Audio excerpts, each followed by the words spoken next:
A very warm namaste to everyone. Today we are going to talk about exercise, the concept of exercise. I'd like to give you the Ayurvedic understanding of exercise. As I always say that Ayurveda is a science of adjectives or qualities or gunas as we call them, whereas modern science is deals in more nouns or numbers.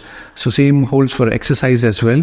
The modern science, let's say, talks about the number of hours of exercise in a day, the number of calories burnt, the number of sets of each exercise, the number of repetitions, and the number of kilometers to run or walk. So it's all about numbers. Whereas Ayurveda is more comprehensive understanding in terms of gunas or qualities of exercise. Let's say the body type exercise, how exercise varies according to each body type of the individual, how exercise varies according to seasons, how the morning exercise versus evening exercise. And then what is it about the capacity of up to half your strength. So we'll delve into this one by one. And Sushruta Samhita, the ancient text of Ayurveda, is going to be the reference point in here. So it's not that I have created these things or rules, but it's about Sushruta, the thousands of years old book, wherein these things are mentioned in the form of hymns in Sanskrit, verses or shlokas as we call them. So let's get about it. The very first thing mentioned in Ayurveda about exercise is exercise, they call it yatha dosham yatha balam, which means that according to the dosha or according to the body type of the person, the exercise should be yatha dosham yatha balam. The balam means strength, according to the strength of the person. So what is it about body type? Well, there are different body types in Ayurveda, which is a topic of separate discussion. Prakriti, as we call it. And so each prakriti, there is a different understanding, different levels of exercise which can be done. So, for example, there are the air prakriti or vata prakriti, and the fire or the pitta prakriti, and the water or kapha prakriti. So the water body type is most suited for heavy, strenuous, endurance exercises. Why? Because they have more water, which the water here represents not only water, but more fats, more muscles, more suppleness, softness. So water represents softness, suppleness, strength, all these qualities. So these people are blessed with more of this softness, oiliness.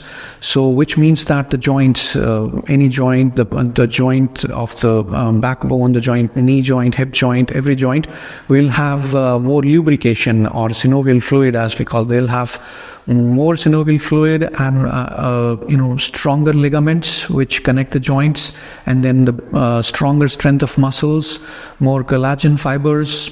So everything is on the stronger side, so properly built for endurance exercises. So they are the ones who can lift heavier weights. They can do the longer runs, stronger runs, and they are the ones who should think of choosing exercise as a profession because they are built for it. So, but at the very top level, if we look at the very top level athletes, then we see that having a water body type is not enough. There also has to be some fire as well. So a mix of, we call it the kapha pitta prakriti, a mix of fire and water. Because just having strength or endurance is not enough. You also need the fire. You also need passion to perform. You need the sense of competitiveness. All this comes from the fire. So a mix of these two, the fire and water, is a great body type for this profession. And I believe that all the top athletes at the top level, national, international, they all belong to this body type. And they have longer careers, successful careers, and less injuries. As opposed to this, on the opposite spectrum will be a Vata Wind body type. So we associate that with a dryness of the joints and ligaments, so less lubrication, and that's why more tendency to get injuries, less strength, less bulkiness of the muscles and ligaments. So And they should choose exercise as a self-fitness regimen for fitness, and they should not go for exercise as a profession.